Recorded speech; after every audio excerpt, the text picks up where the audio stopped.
The show began with a global premiere of Maruti Suzuki's first ever electric vehicle, the EVX.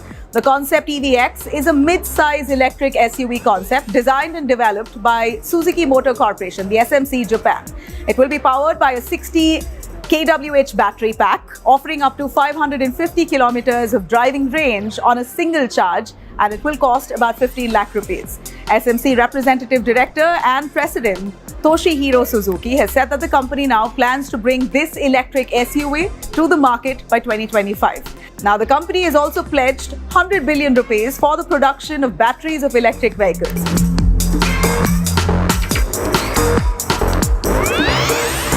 And here's another car maker, Kia India, who's also unveiled an all-electric SUV Kia concept EV9 and said that it plans to invest 2,000 crores over the next 4 years to scale up its presence in the electric vehicle segment. Now, it's impossible to talk about EVs in India and not talk about Tata Motors. At the Auto Expo, Tata Motors showcased over 20 products across its passenger and commercial vehicles portfolio. However, the highlight of the company's showcase here is the Tata Sierra EV, which is likely to hit the markets in 2025, and the EV version of its mid-sized SUV Harrier that's likely to be commercially launched by next year. The company has also introduced two concept EV cars, Curve and Avinya. And as the Auto Expo went on, it definitely brought hopes for a cleaner and greener tomorrow, but at the same time kept things quite interesting with sophisticated technology. So will an electric SUV here be your choice of car next? Do let us know which one and why.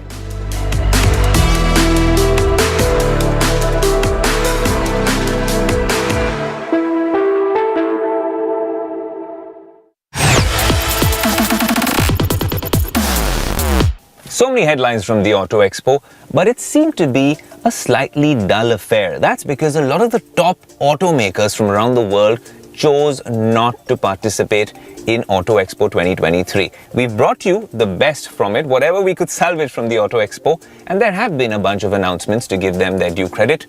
But the car I'm sitting in right now was announced a short while before the Auto Expo, and it's an EV we've been tracking very, very enthusiastically on Tech Today, the Mercedes-Benz EQB 300. Out here in the flesh, what's it like? Tech check, vibe check, and really, should you be investing your hard-earned money in this 7-seater electric SUV? Well, let's find out.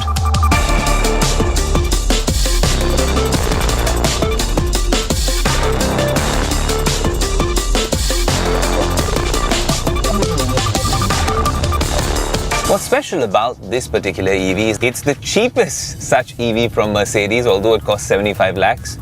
But it is completely imported, hence it's a little more expensive. Maybe if they were assembling it here in India, it would be a little cheaper.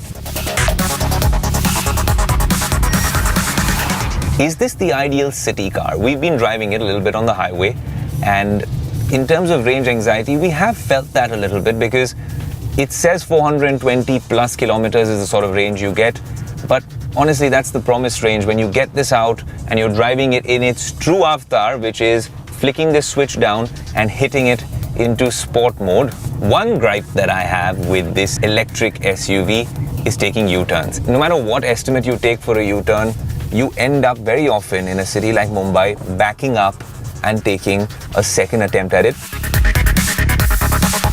Let's talk a little bit about drive quality. It's very blunted, and the minute you do put it from comfort mode into sport mode, and I advise you strongly not to use it in eco mode, the car suddenly gets so much pacier, very torquey, and you press the accelerator and you are in full Johnny Quest mode. It feels like you are in a very high performance EV, and that's how it should be coming from the Mercedes stables.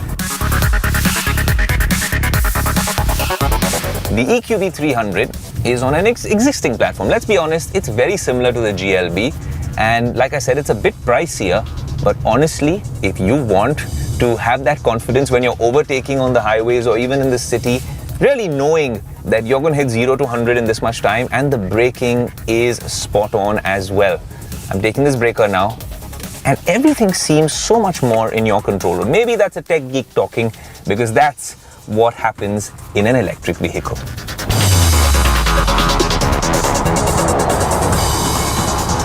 Well, a pro and con in the Mercedes EQ line is the assistance on the settings. The first thing when you do end up driving this car on an Indian road in a busy Indian city is go on the vehicle settings, click on assistance, then go on active brake assist. And honestly, if you're an alert driver, switch this off, because this can actually be a double-edged sword and brake even when you don't need to, and it's quite an uncomfortable experience for the passengers in the car. So quick tip on the Mercedes EQB. Kudos to Mercedes really for figuring out simple technology hacks that can make your overall experience a lot safer and a little more fun at the same time. I'll tell you how. If you're opening the door in the EQB, like other Mercedes, the ambient lighting is not just a gimmick. What it actually does is it starts flashing red if there's any sort of dangerous situation, a passerby, maybe a vehicle oncoming. It automatically signals to you that, hey, this is not safe. Similarly, they've given you a trackpad over here to use this particular infotainment system, and this particular unit is absolutely amazing in terms of all the things that you can do. Of course, you can customize it, but the fact that you have maps right over here, I think that makes it so much easier. For instance, if you want to get your navigation, your turns, turn-by-turn navigation, it's easily available over here. Now, if you aren't very pleased with this particular setup, you can get your navigation on the right side. If you don't want your navigation on the right side, then you can get all sorts of consumption stats and, of course, other things in the EQB.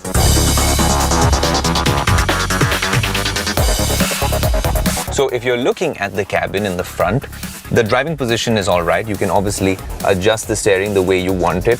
I usually like it a little bit higher over here, and even the seating position, I don't want it to be too reclined and too much sunken in, because this is an SUV feel. The good thing is visibility. You get fantastic visibility with these two bumps over here. Very sporty, very SUV-like vibes. In terms of design, of course, you can spot that this is an EV from a distance, be it the front grille, that sort of lighting in the front, the way the LEDs light up, the EQB branding on the side, and of course, there's one thing that gives it away, especially if you stop at a petrol pump, which is here on the right side, and it happens to be the charging. In terms of charging, there's a bunch of options. If you go by what comes in the car, there's an 11 kilowatt AC charger, and that takes you around 6.5 hours to charge this particular vehicle, which is great because it's coming with the car. That's something you can travel with. And then if you want fast charging, what this car is capable of is 100 kilowatts. And that means in around half an hour, you have a full charge.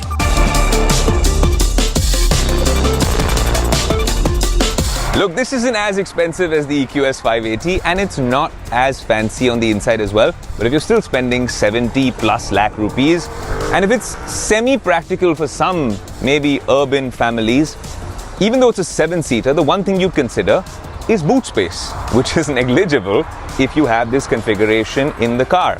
So if you fold this last row of seats, you might get 450 liters of boot space. You fold the second row as well, and you'll get 1600 liters. But then that's not practical because you bought a 7-seater and you're just using the first 2 seats. You might be better off with other cars in the market.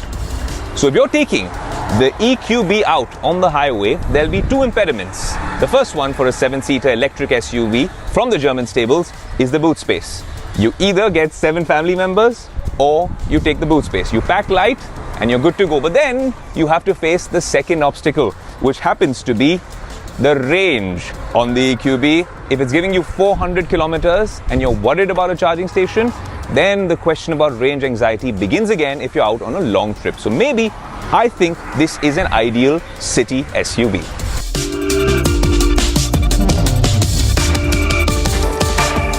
Well, if you're sat here, let's be honest, it's a very frugal cabin right over here. It's spacious enough if you can actually adjust these seats, and they can be adjusted quite a bit at 6 feet tall. My head's right here with the sunroof. It feels a little comfortable, but otherwise there's not much to do over here. You do have these collapsible and foldable cup holders for your morning cuppa, but over here it seems like any ordinary car. But then again, it is an SUV and you don't want it to look like some very futuristic EV. You do want to have the basic bare minimum rudimentary SUV feel as well. So you've seen the second row. In terms of the third row, someone who's over 5 feet 3 inches or 5 feet 4 inches tall will struggle on a long drive, even in the city. It's okay for the kids, but if you're not going with the full family, the full jing bang, then I would suggest that you fold the third row, get that boot space, and of course, enjoy the drive in the Mercedes EQB. All in all, the Mercedes EQB 300 is an absolute pleasure to drive. I remember when everyone was questioning all the German automakers about what the future of automotive is all about, and Tesla was grabbing all the headlines. Mercedes really has sorted themselves out when it comes to electric vehicles and the drive experience. The fact being, the EQS, now the EQB, are cars which are in a league of their own. We can only hope that the battery technology gets better, battery packs get bigger, the charging infrastructure in the country obviously will get better with time, and then this sort of tech becomes a lot more affordable. An absolute pleasure to drive, a 7-seater electric SUV from the German stables, and of course, it is built for Indian cities.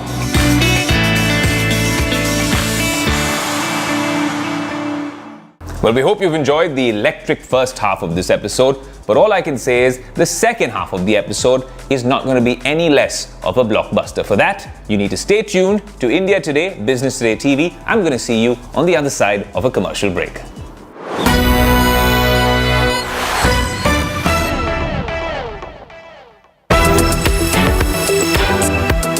A revolution in OTT entertainment to satiate your needs for quality content with premium shows. हमारा पूरा crowd Ramya के लिए cheer कर रहा है. We need them on our side. Super hit movies. Murder हुआ है murder.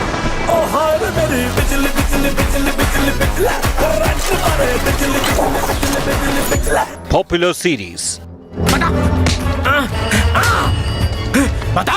Live sports events. Regional movies and shows. Choicest international content in Hindi and other Indian languages. Video से नहीं आ सकते थे.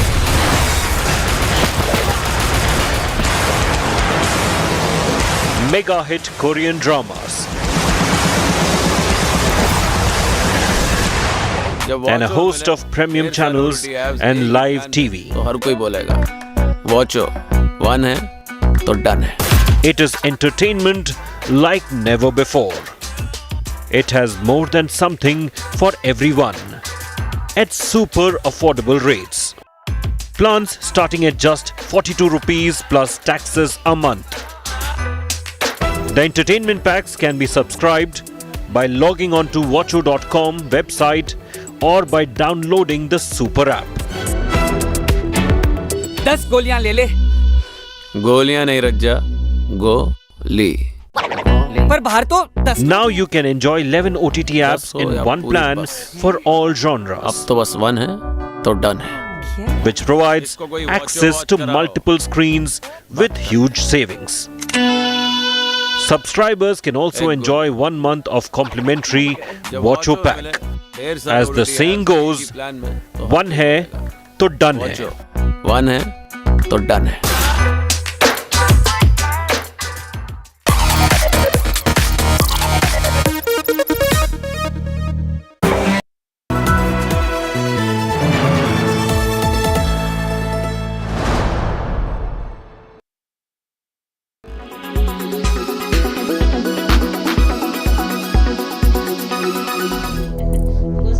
They named their home after him. In 2009, Vihan was born as a normal child. In his 7th month, his life changed. Vihan was diagnosed with Hunter syndrome or MPS II, a very rare genetic disorder that progresses with age. He never walked or talked, he only smiled. Vihan died at the age of 13 in May 2022, waiting for medical assistance that Neha and Mayank could not afford. 10-year-old Laksha has been almost in vegetative state for 3 years now. An active kid until 2017, he can't even sit without help anymore. Laksha's parents, Bharat and Asha, are worried how long he will survive. Doctors ने हमें बताया कि आप treatment बहुत costly है इसका, तो फिर हमने पूछा क्या कॉस्ट है, तो उन्होंने फिर हमें बताया कि करीब 1 करोड़ के आसपास इसकी कॉस्ट आती है ट्रीटमेंट की। बट हमारे इतना हम है नहीं कि इतना अफोर्ड कर सकें, इतना पैसा। हम मिडिल क्लास फैमिली से हैं, इतना पैसा हम अफोर्ड नहीं कर सकते। और बॉडी भी इसकी ख़राब होती जा रही है। पहले हाथ पैर भी चला लेता था, अब इसका जैसे छोड़ दो तो वैसे के वैसे ही पड़ा ही रहता है। करवट भी नहीं ले पाता अपने आप से खुद। The family is praying for some miracle. The Union Health Ministry framed a national policy for rare diseases in March 2021. It was to give patients of rare disorders financial help of up to 50 lakh rupees for treatment. However, of the 432 patients registered,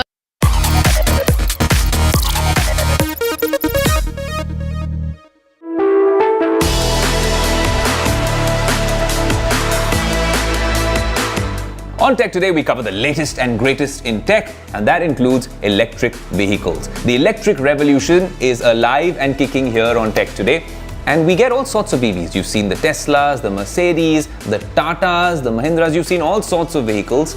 But what if I told you that we've augmented our coverage at Business Today with a very special tool? In fact, the smartest tool if you are in the market for an EV. Maybe it could take away my job or this segment away from me, but I love it and I rely on it all the time. BT EVnomics, the smartest tool for EV buyers. And this is going to answer the $1 million question, which is, kitna deti hai? I'm kidding, but in a larger sense, I'm not wrong, because the question you'll all seem to ask is, does it make sense in a more polished way to actually purchase an electric vehicle in 2022 and now in 2023? Well, this tool gives you that answer and really does pit it against an ICE vehicle or a petrol or diesel car. I'll tell you how it works by giving you a live demo, and then I'll walk and talk you through it. Go on the website, which is the businesstoday.in website. Click on BT EVnomics, and once you're here, you hit next. It asks you whether buying an electric car was worth it. Or can we actually save a lot more with a petrol or diesel car? Because there's several aspects. There's cost of running, cost of acquiring the car. And yes, EVs are a little bit more expensive. So this tool will then pit it against the petrol or diesel variant that you're comparing it to, and then tell you how long will it take to recover the extra cost, because yes, EVs are more expensive than their ICE counterparts. You get started by clicking on this. For a non-electric car, let me choose a Honda Jazz Automatic. And if I had to pick up an electric or a hybrid, let's pick up the Tata Nexon EV, which also happened to be the best EV on Tech Today in 2022. Now, by comparing the two, we hit the button, and in terms of daily running, how much are you going to use that car every day? If I bring it down to maybe 50 kilometers per day, hit calculate, and then the magic begins. Cost efficiency. Now that they know our requirements, you'll see the petrol-diesel car race with your selected EV to determine the time it will take to recover that additional cost that you're spending on the EV. And you can also see each car's yearly expenditure on fuel, charging, and maintenance. The minute you hit go, and you love this animation and the sound.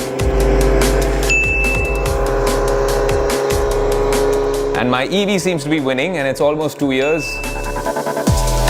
The charging and maintenance happens to be a game changer.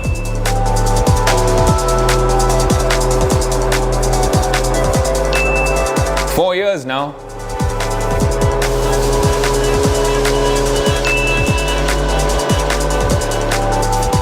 Five years, which is the sort of period that most of us would invest in a vehicle. And you figured out that you spent 8.8 lakhs on the Honda Jazz and 14 lakhs on the Nexon EV. And it would take me 5 years and 8 months to recover the cost for the EV. Of course, you can check all the other costs associated with this particular vehicle and then get all the expert speak as well. They're going to tell you about, does it make sense to buy an EV right now? And then the methodology that this particular calculator has used. So this is quite a nifty tool which augments our coverage on Tech Today and Business Today. And honestly, the only other thing you need to do with this is use this tool and then watch the electric experience on Tech Today to ensure that you have all the information needed to purchase your next vehicle, which might just be an electric one. E-commerce, transportation, real estate, technology has been a true disruptor across all sectors of the Indian economy if you look at the past few years.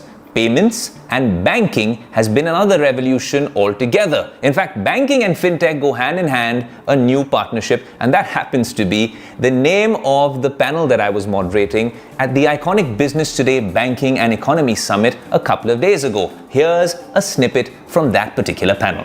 When you're talking about security, data theft and stuff like that, what are the kind of, for the consumer, the customer, when they're transacting on, say, GPay or on the BHIM app, what are the kind of security measures that are in place that can instill that confidence, hence build that trust and create that transparency and accountability? In fact, on building to make the payment system safe or UPI system safe, all conceivable steps, all conceivable, let me not list it out, are in place. Banks, the NPCI, through the videos, through many kind of workshops, they have been doing. Each and every bank has come out with a numerous advertisement, leaflets, emails. Sometimes the customers get flooded with so much of emails, without reading they will delete. Even I also, after some time, I got disgusted. You also really would delete. So all steps have been taken, but people are people. They will, sharing the password. Which bank is not doing enough on that? Everybody is doing. But customers, even the matured customers, so-called matured customers, they would also easily pass on the password. They will keep the password 1, 2, 3, 4, 5. They will keep the password. They will keep the in so many ways they really compromise. So it is a process of learning, and the task is also getting more and more difficult. Lot of user behavioral analytics and artificial intelligence is being put to the fraud management solutions. In fact, knowing the limitations of the best world-class fraud management tools, that they are limited, NPCI went for its own fraud management tool, which is superior to the best possible in the world. They say that we understood the limitations of the best possible 1, 2, 3 and did our own artificial intelligence and analytics and went for that. So I suppose it is a process. From last month, RBI has in the RBI bulletin published the data about the fraud, and unfortunately, international benchmark on the fraud data is not available anywhere. But RBI is in the position publishes the benchmarking report. I believe RBI would publish the benchmarking. India's benchmark in fraud position vis-a-vis the rest of the countries in the subsequent months. That is what I gather.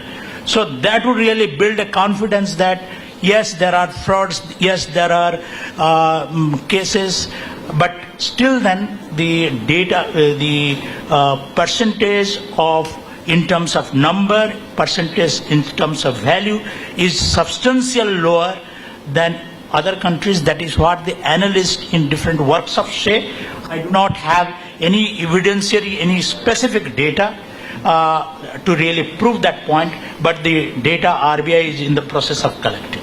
Let me assure you that RBI is seized with this matter, NPCI is seized with this matter, best of fintech players are working on this. So we are in a comfortable place. Security would, the fraudsters are always ahead. After Jamtara, now 3-4 mini Jamtaras have come up. In the people really keep on saying that. We're only halfway through the month of January, and we've already had CES, the Auto Expo, and a bunch of launches in the tech world already. February now has Galaxy Unpacked on Feb 1st. There's special launches sprinkled all across the middle of February, and then there is Mobile World Congress. We're really excited on the show. We hope you're excited as well to tune in to, of course, this TV show, our social media channels, and our website where you get all the latest and greatest from the world of tech. We hope you've enjoyed this particular episode. I'm your host Aayush Ailawadi saying thanks so much for watching, and until next week, adios.